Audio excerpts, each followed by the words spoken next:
Welcome back to the second half of webinar number 7 on my book, Jesus' Final Victory. We're looking at Prophecy 6 today and trying to ascertain when Jesus received the book sealed with 7 seals. Before we go further, I need to address an issue that gives a lot of people heartburn. The issue stems from what I call apparent conflict. Now, you know I've already introduced the subject of apparent conflict in our discussion on hell a few seminars ago. I showed how some Bible texts would indicate that hell burns forever and ever, and other texts indicate that hell does not burn forever and ever.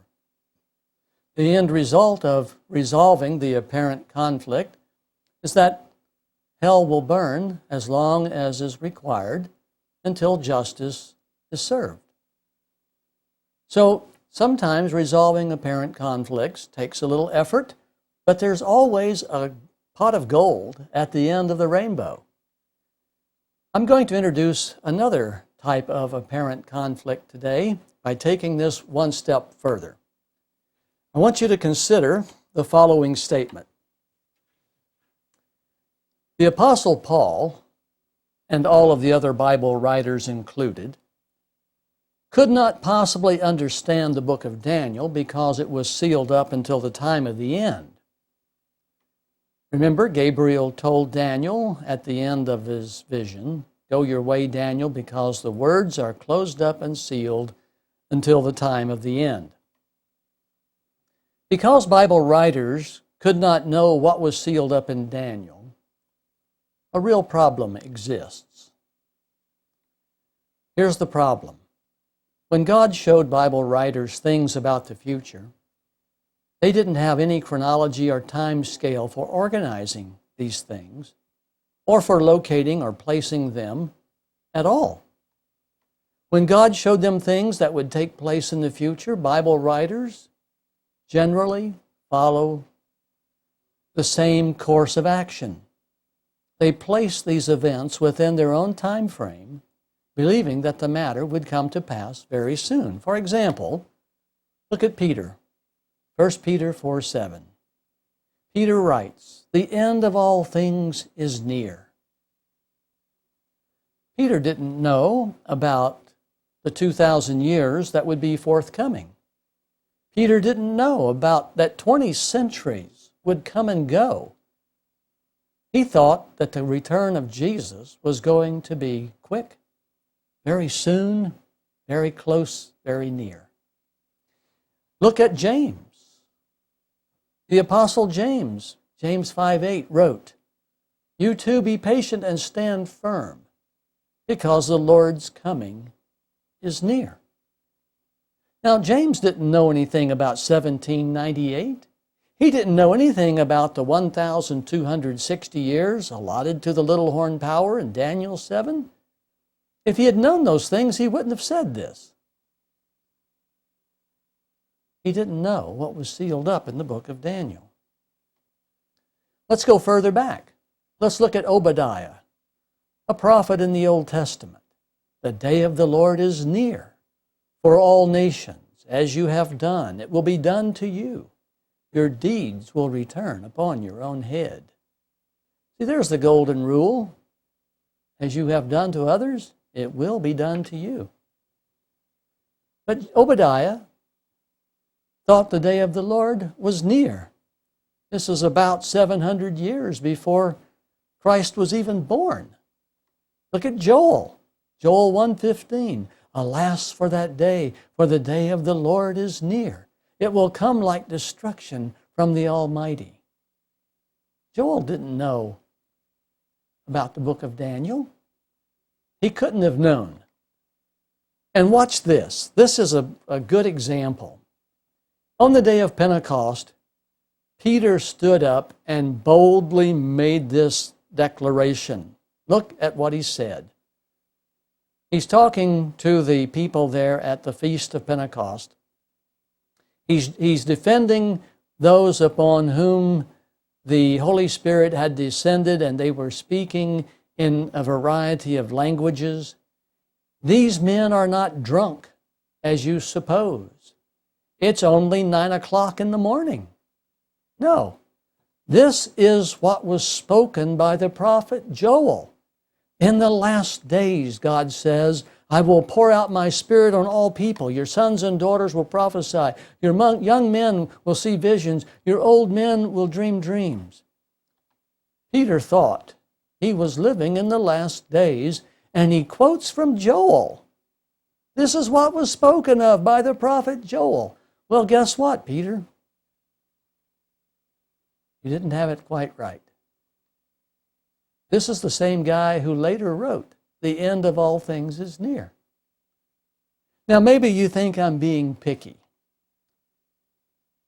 But I want to be picky for a moment so that you can understand a critical problem. When God revealed something to the Bible writers, all of them, without exception, typically thought that whatever they saw was imminent. But the past 2,000 years proves this could not have been the case. No Bible writer anticipated 2,000 years would come and go after the death of Jesus. No Bible writer understood the arrival or the prophetic importance of 1798 or 1844. No Bible writer knew enough about God's plans that he or she could sort out the big picture. God did not allow Bible writers to put the picture together because this responsibility and uncommon discovery belongs uniquely to the final generation that lives on earth. Therefore, God sealed up the tools necessary to properly align everything Bible writers saw in the book of Daniel. He sealed up the tools in the book of Daniel. I believe the book of Daniel has been unsealed in the past few years because the rules that govern the interpretation of apocalyptic prophecy are now understood, and consequently, an amazing thing has happened. The books of Daniel and Revelation now make sense just as they are written. Suddenly, 1,000 tiny pieces of the puzzle snap together, and one beautiful picture called redemption unfolds. Today, all of the parts and pieces given to the prophets of old will quickly align if, now here's the hard part to swallow, if you allow apocalyptic prophecy to trump the prophetic timing or understanding indicated by Bible writers. You have to be willing to do that. In other words, the books of Daniel and Revelation have to overrule the claims of Bible writers when it comes to positioning prophetic events. The books of Daniel and Revelation are like a giant comb. When pulled through the tangles created by Bible writers, all of the chronological events will neatly line up in their rightful places. So what does this really mean? It means that when dealing with the prophetic utterances of Bible writers, their claims about timing have to be overlooked. For example, Paul fully believed the return of Jesus was imminent. Notice his words. The night is nearly over. Romans 13:12. The day of the Lord is almost here. So let us put aside the deeds of darkness and put on the armor of light. 2 Thessalonians 2:1. Concerning the coming of our Lord Jesus Christ and our being gathered to Him, we ask you, brothers, not to become easily unsettled or alarmed by some prophecy, report, or letter supposed to have come from us, saying that the day of the Lord has already come. There were a lot of rumors that Jesus had already returned in Paul's day. And so 2 Thessalonians 2 was written to put that rumor to rest. Concerning the coming of our Lord Jesus Christ and being gathered to Him, don't become easily unsettled or alarmed by a some prophecy, report, or letter that's floating around. Verse 3, don't let anyone deceive you in any way, for that day will not come until the rebellion occurs and the man of lawlessness is revealed, the man doomed to destruction. So Paul was trying to put out some rumors in his own day because the anticipation that the Lord was imminently and immediately returning was very great. Well, understandably, the apostles and the early church looked for a quick return. They expected Jesus would return anytime. In fact, in 1 Corinthians 7:29, Paul wrote, "What I mean, brothers, is that the time is short. From now on, those who have wives should live as if they had none." Verse 31, "For this world in its present form is passing away." What made the apostles and Paul think this way? What gave them this sense of immediacy, of an imminent Jesus returning? In a sentence, the answer is this: they thought they were living in a great day of atonement. They thought they were living in a great day of atonement. Paul wrote the book of Hebrews to help Jewish converts to Christianity understand that Jesus had returned to heaven to judge mankind, and as soon as he was finished, he would return to earth and gather up the saints. Paul wrote the book of Hebrews because only the Hebrews could understand the Day of Atonement. The Gentiles, they didn't have enough depth of understanding and knowledge to appreciate what the Day of Atonement was all about. But to every Jewish convert into Christianity, the Day of Atonement was a big deal because the Day of Atonement was the most sober day in the Jewish calendar. So Paul wrote the book of Hebrews to help Jewish converts to Christianity understand the great Day of Atonement. Paul was convinced in his day that the judgment of mankind, that is the great Day of Atonement, would not take very long. Notice his language. 1 Thessalonians 4:16. "For the Lord himself will come down from heaven with a loud command, with the voice of the archangel, and with the trumpet call of God, and the dead in Christ will rise first. After that, we who are still alive and are left." We. He's including himself. We who are still alive and are left will be caught up together with them in the clouds to meet the Lord in the air, and so we will be with the Lord forever. Because he thought the day of the Lord was near, Paul included himself twice by saying, we who are still alive, and so we will be with the Lord forever. When Paul said, "What I mean, brothers, is that time is short. From now on, those who have wives should live as if they had none," Paul speaks from a Day of Atonement point of view. Let's notice Exodus chapter 19, verse 10.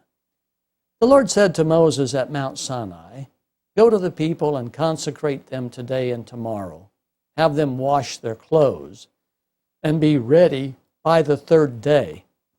Because on that day, the Lord will come down on Mount Sinai in the sight of all the people. Put limits for the people around the mountain and tell them, be careful that you do not go up the mountain or touch the foot of it. Whoever touches the mountain shall surely be put to death." Verse 14, after Moses had gone down the mountain to the people, he consecrated them, and they washed their clothes. And then he said to the people, "Prepare yourselves for the third day. Abstain from sexual relations." Moses commanded the people to abstain from sexual relations so that the fear of the Lord might keep people from doing something stupid. Moses wanted everyone to be serious, somber, alert, and holy. Meeting with the Lord is not a casual event. It is a matter of life and death. Because the earthly Day of Atonement was a somber day, a Sabbath of rest, a day for denying self, sexual activity was deemed inappropriate on the Day of Atonement. Notice the Lord's instruction to Moses. Leviticus 23, verse 27. The 10th day of this 7th month is the Day of Atonement. Hold a sacred assembly and deny yourselves. Deny yourselves. That means do not meet the needs of the flesh. It's a day of fasting, a day of setting yourself apart and present an offering made to the Lord by fire. Do no work on that day because it is the Day of Atonement, when atonement is made for you before the Lord your God. Anyone who does not deny himself on that day must be cut off from his people, punished,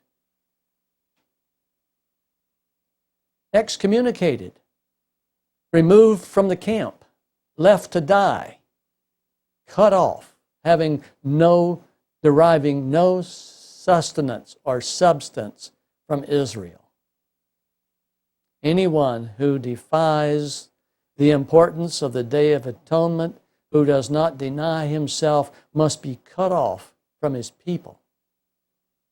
Because the earthly Day of Atonement, that is the 10th day of the 7th month, was a somber day in Paul's time, and because Paul understood that a heavenly Day of Atonement would occur before the return of Jesus, he reasoned that Christians should live as though the Day of Atonement was ongoing. And that's why he writes this way in 1 Corinthians 7, 29 and verses 29 and 31. What I mean, brothers, is that the time is short. From now on, those who have wives should abstain from sexual activity. For this world in its present form is passing away. Okay, that's an easy one. I hope you understand the apparent conflict. Now, I want to get into some real trouble.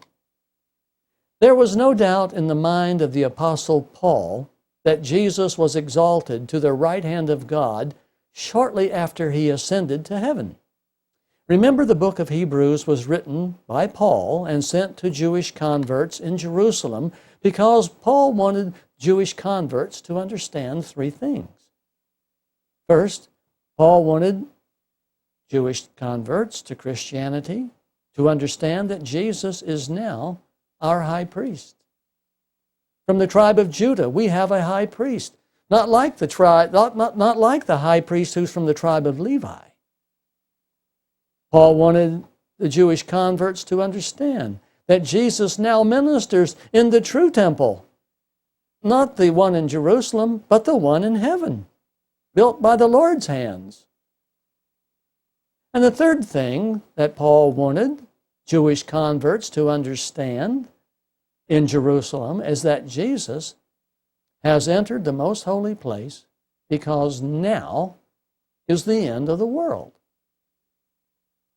This is a Day of Atonement exercise that happens at the end of the world.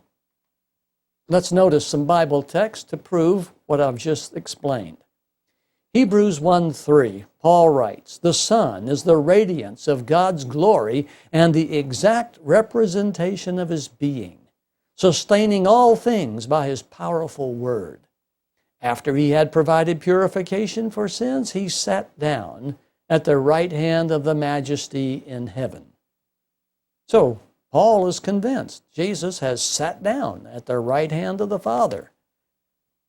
Hebrews 8:1, the point of what we are saying is this: we do have such a high priest who sat down at the right hand of the throne of the Majesty in heaven and who serves in the sanctuary. The true tabernacle set up by the Lord, not the one in Jerusalem, the one in heaven. Okay? Look at Hebrews 10:12. But when this priest, Jesus, had offered for all time one sacrifice for sins, he sat down at the right hand of God. It is believed that Paul wrote the book of Hebrews around AD 64, and he clearly positions Jesus, our high priest, at the right hand of the Father at that time. But wait, Paul clearly also positions Jesus in the most holy place in AD 64. Look at Hebrews 6, verse 19. Paul writes, "We have this hope," that is the hope of redemption, "as an anchor for the soul, firm and secure. Our hope enters the inner sanctuary." That's another expression for the most holy place, which is behind the curtain or behind the veil, where Jesus, our high priest, who went before us, has entered on our behalf. He has become a high priest forever in the order of Melchizedek. Why would Paul put Jesus in the most holy place in AD 64? There's only one reason. Paul knew the high priest was permitted to enter the most holy place once a year, only on the Day of Atonement. Therefore, if Paul thought he was living during the heavenly Day of Atonement, which takes place at the end of the world, where would he naturally expect Jesus to be? You're right, in the most holy place. Watch this. Watch this carefully. Hebrews 9:25. Paul writes, "Nor did Jesus enter heaven to offer himself again and again the way the high priest enters the most holy place every year, with blood that is not his own. Then Christ would have had to suffer many times since the creation of the world. But now, AD 64, he has appeared once for all in the most holy place at the end of the world, at the end of the ages, to do away with sin by the sacrifice of himself." Now, do you see any problems with respect to timing? When did Jesus sit down at the right hand of the Father? Well, according to Paul, by AD 64 for sure. When did Jesus begin serving as man's high priest? According to Paul, AD 64 at a minimum. When did Jesus enter the most holy place in heaven, there to intercede for us in the Father's presence? According to Paul, AD 64. It was ongoing. And so what is the point of Jesus entering the most holy place as far as Paul is concerned? And when does the heavenly Day of Atonement begin as far as Paul is concerned? And when does the cleansing of heaven's temple begin as far as Paul's concerned? Paul thought it was all taking place. But I want you to listen closely, and if necessary, play this DVD or watch this video online a couple of times if necessary. Notice carefully what the Lord said to Moses. "Tell your brother Aaron," Leviticus 16:2, "tell your brother the high priest not to come whenever he chooses into the most holy place, behind the curtain, or else he will die." This is to be a lasting ordinance for you. Atonement is to be made once a year for all the sins of the Israelites in the most holy place. Israel's high priest was only permitted to enter the most holy place once a year on the Day of Atonement for the purpose of cleansing the temple of Israel's guilt.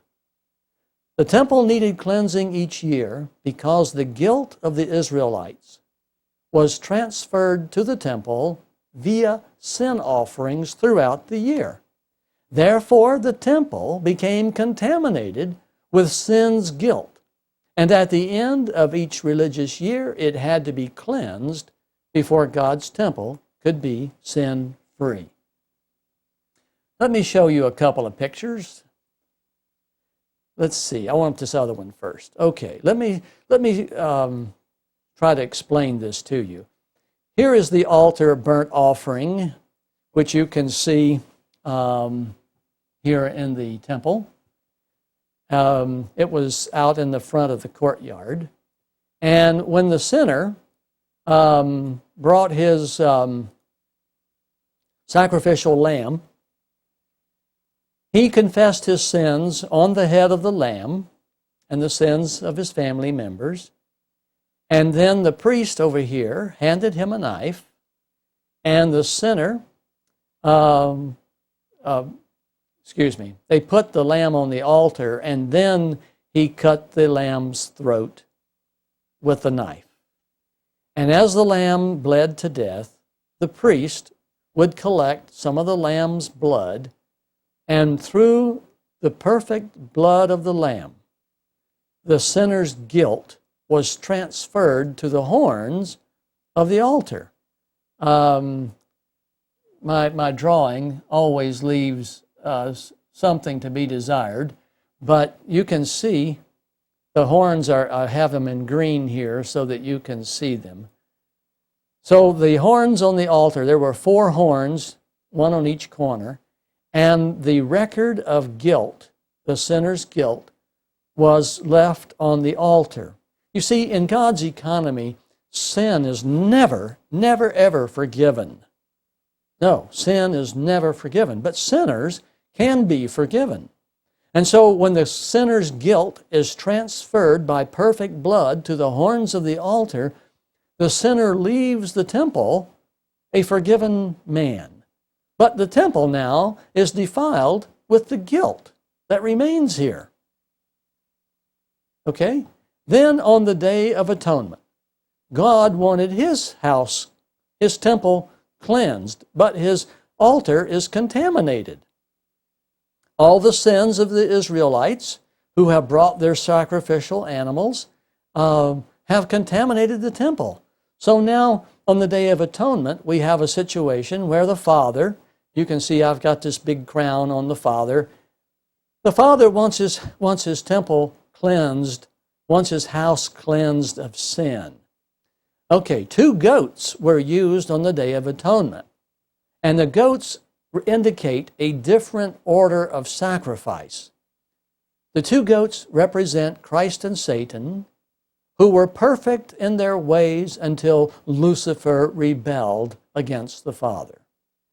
And you remember how on the Day of Atonement, lots were cast between the 2 goats. Jesus is God's goat. Now you know the Paul Harvey on this. Jesus is the Lamb of God. So Jesus is going to be the atonement blood necessary for the Father to remove the contaminated guilt and to assign it to another person. So through the perfect blood of Christ's sacrifice, God's sacrificial goat, the Lord's goat as it's called in Leviticus, through the perfect blood, sinless, holy blood, all of the guilt that was on the altar is transferred by blood to the scapegoat. So sin originated with Lucifer. As the father of sin, he bears responsibility for the presence of sin in God's universe. Therefore, the devil must receive the guilt of the temple, which the righteous had transferred to the altar of burnt offering. You see, in God's economy, guilt is transferred until death satisfies the penalty of the law. It is not erased. Sin is not discarded. Sin is not whitewashed. Sin is not overlooked. Sin and guilt are only transferred. Jesus paid the penalty for sin for anyone who will put their faith in him. And so through his blood, sinners could transfer their guilt to the temple. Now the wicked must suffer the penalty for their own sins because they're upon their own heads. And at the end, the devil and his angels will die when the Father transfers the guilt from the temple to the scapegoat. The scapegoat represents the death of Lucifer and his angels, a long, protracted death in the wilderness. Okay, why have we gone through all of this? Why do you need to know this? You see, the temple was contaminated with sin's guilt at the end of each religious year, and it had to be cleansed. In God's economy, sin is never forgiven. Guilt is either transferred to the altar or it is not transferred. It condemns the sinner if it is not transferred, upon whose head it remains. When a repentant sinner brought a sacrifice to the temple in Bible times, his guilt was transferred to the altar of burnt offering via the blood of the sacrificial lamb. Yes, the sinner departed, a forgiven sinner, but the guilt itself remained on the altar of burnt offering. If a sinner did not bring the prerequisite offering to the altar, there was no transfer, and consequently, the sinner's guilt remained on his own head. This leads us to the second point. Cleansing the earthly temple took place once a year. A cleansing was required so that God's house might be free, cleansed of sin. This earthly process points forward to the elimination of sin from the universe, and hence the great Day of Atonement. On the Day of Atonement, 2 goats were used in the service. The accumulated guilt in the temple was transferred via the blood of the perfect goat onto the head of another goat called the scapegoat. The scapegoat, as I said earlier, represents Lucifer, who was created pure and sinless, but he chose to sin and is ultimately responsible. Jesus calls him the father of sin in John 8:44. If someone in Israel had not transferred his sins to the altar on the Day of Atonement, when the priest went behind the veil to meet with God, the wicked person, the defiant person, would be identified by God when the high priest met with God. And then this person would be separated from Israel and condemned to death, because the wages of sin is death. So what I'm trying to show you here is that the sinner transfers to the blood of the Lamb his sins to the altar. They remain there. They collect there all year long. On the Day of Atonement, then the sins on the altar are transferred through a perfect goat to the fallen scapegoat, which is then taken into the wilderness to die. If someone in the camp had defied the warning to get ready to meet with the Lord, that person was cut off from the camp, put to death. One more point. The high priest had to be found worthy in God's sight on the Day of Atonement, on the Day of Atonement, on the Day of Atonement, before he could proceed to cleanse the temple. On the morning of the temple cleansing, the instructions went like this: Aaron shall bring the bull for his own sin offering. Now, Aaron could not offer a lamb. Aaron could not offer a goat. Aaron had to sacrifice a very, very expensive, the most expensive animal that Israel managed, the bull.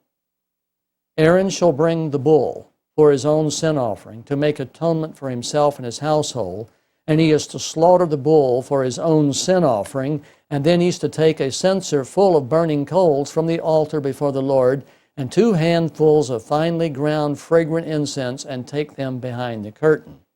He is to put the incense on the fire before the Lord, and the smoke of the incense will conceal the atonement cover where the Shekinah glory is located, so that he will not die.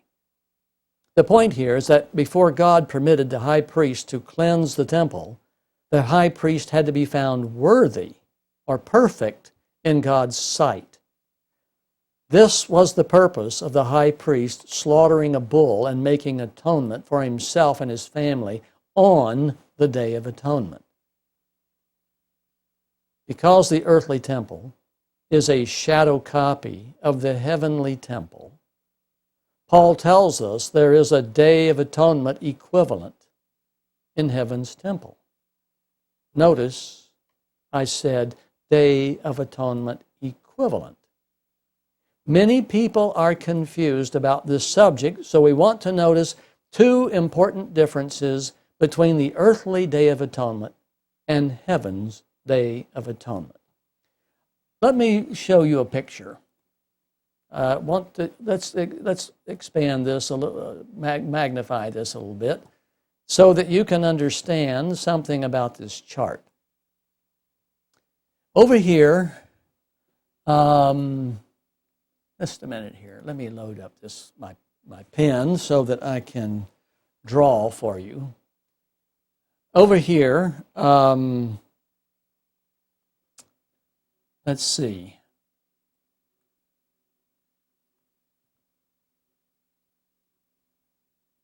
Okay, here we go. All right. Over here, you notice the Feast of Trumpets happens on Tishrei 1. That's the first day of the 7th month. Tishrei 1 is the first day of the 7th month. On the Feast of Trumpets, for 9 days, the trumpets sounded. 1, 2, 3, 4, 5, 6, 7, 8, 9. For 9 days, the trumpets sounded, and the message that the trumpets warning presented to the nation of Israel was, get ready, prepare to meet thy God. And so for 9 days, everyone in Israel knew of the approaching Day of Atonement, which happened on the 10th day of the 7th month. This is the day that all of Israel's sin would be removed. This is where the cleansing of the temple would occur, and it occurred once a year on Tishrei 10, 10th day, 7th month. And of course, if anyone was found that had defied the warning of the trumpets, then the Lord would point them out when the high priest went behind the veil into the most holy place, and then they would be punished, cut off from Israel. And then I want you to notice that 5 days after the Day of Atonement, after the sin had been removed, all Israel gathered in Jerusalem on Tishrei 15 for a week of celebration called the Feast of Tabernacles. So I want you to notice we have a process that takes most of the 7th month. It begins with the Feast of Trumpets. We have the 9 days of preparing to meet God. We have the day of the cleansing of the temple. We have the punishment of the defiant and their removal from the camp of Israel. And then on the day Tishrei 15, we start the Feast of Tabernacles, which lasts for a week. So I want you to see the larger process of how the Day of Atonement was conducted during the 7th month in Israel. Okay, the reason that I want you to see that is because there is a heavenly equivalent. But the heavenly equivalent is somewhat different than the earthly equivalent. Let me explain this, and then I'll draw the parallels. In 1844, Jesus opened the third seal and began cleansing heaven's temple with the judgment of the dead. By going through the books of record, which the angels have recorded in real time, Jesus judges and examines the life of everyone who has ever lived on earth. And by using the books of record, Jesus passes judgment upon each person. If a person is found to be wicked, his sin remains upon his own head. If a person is found to be righteous, his sin is left on the altar of burnt offering until the time for cleansing that altar occurs. So the disposition of sin is involved here in the judgment of the dead. Now, I need to make the point that there is no equivalent in the Old Testament Day of Atonement for judging the dead. You see, the Day of Atonement is all about, in the Old Testament, and the one to which Paul is referring, is all about the judgment of the living. We find the cleansing of heaven's temple with respect to judging the dead from the books is something that unfolds from the book of Daniel and is sealed up until the time comes. Okay, so here we are living today. And the next thing is going to happen is the breaking open of the fourth seal. And then we're going to have Revelation's trumpets sounding to awaken the world to the reality that sin is being removed and prepare to meet God, because if you defy God and you refuse, just as it was in the days when, in the Old Testament, let me see if I can move this screen over a little bit here. You're going to receive God's wrath. So here is the close of mercy on the 1265th day. This is when the seventh trumpet announces the end of God's mercy. This is where the defiant are punished. And this is where there's going to be a wedding banquet, the Feast of Tabernacles, but it will be in New Jerusalem. Now, let me zoom out here so that you can see something very important. I need to zoom out a little more. I want you to see there are direct parallels between the beginning of the Feast of Trumpets. This is for the living, remember. This is the Old Testament. This is the earthly temple shadow. And for 9 days the trumpets sounded, prepare to meet thy God.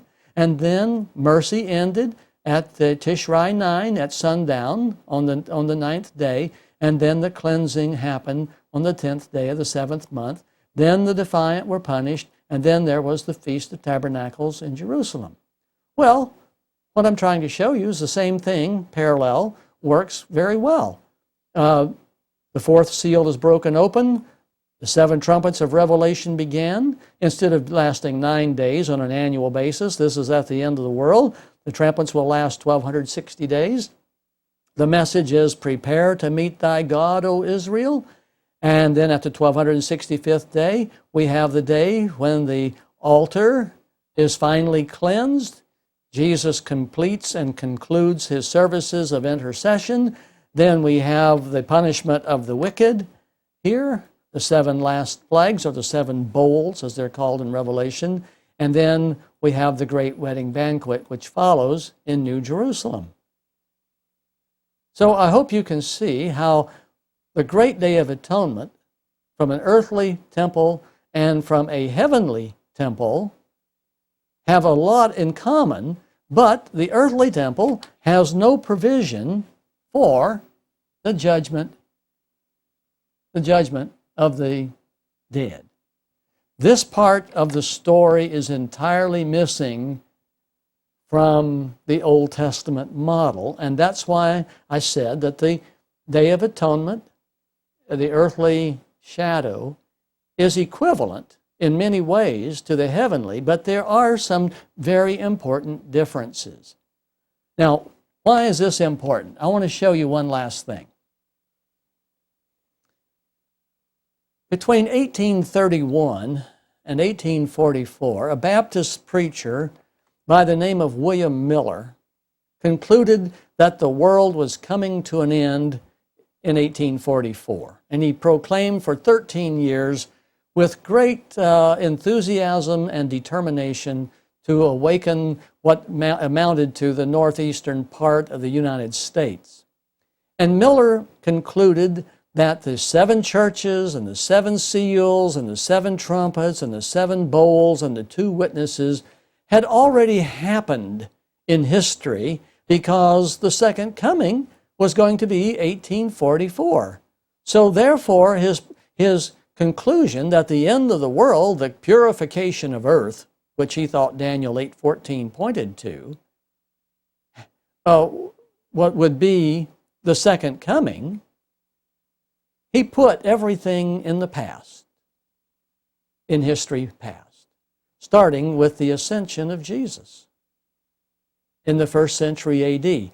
So if you look at the Millerite view, which was common among Protestants at that time, I must add, wasn't just William Miller, but it was a predominantly Protestant view that the trumpets and seals and churches and bowls would all predate the second coming.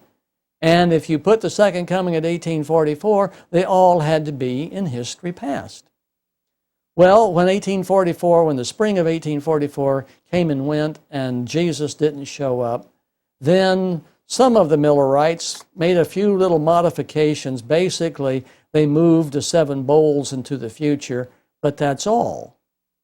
They concluded that the great day of atonement had begun, and they believed that the 7 trumpets and the 7 seals are in the past because that's the way it was left when Miller ended his ministry. But the problem here is that if the trumpets occurred prior to 1844, then the 7 trumpets of Revelation have nothing to offer the people who live at the end of the world. If the seals were opened prior to 1844, then, as in back here in the 1st century, then Jesus had to be found worthy back here. And for reasons that we've already discussed when examining Prophecy 2, that's not possible because Jesus is not given sovereign authority until 1798, over here. So the problem is ultimately, and the confusion rests because there is no equivalent for the judgment of the dead. The trumpets occurred before the close of mercy. The trumpets will occur before the close of mercy. The defiant will be punished with the 7 bowls, as the defiant were punished. And there will be a great home gathering, not in Jerusalem, but in New Jerusalem for all the saints. So the parallels between the great day of atonement, the earthly and the heavenly, when put into the context and limited to the context of the judgment of the living, got such a mess there, the judgment of the living, everything flows just right. Now, here's the kicker, if you will. The Apostle Paul did not understand the book of Daniel, nor had the book of Revelation even been given. So Paul's view of many things concerning the Day of Atonement is slightly off and has to be overruled by apocalyptic prophecy. The end result is that when you put all this together, the commencement of Prophecy 6 is 1798. The judgment of the dead aligns with the breaking of the 3rd seal, 1844. The rider on the horse with the scales, justice, weight in the balances. That's what Jesus began doing, weighing in the balances everyone who has ever lived. Judgment of the dead. The judgment of the living commences with the breaking of the 4th seal. The 7 trumpets will sound during the 4th seal at the time, and the world will be awakened to hear a message, prepare to meet thy God. Well, that's all we have time for today. I hope that you have found this helpful, and we will plan to see you next month, God willing.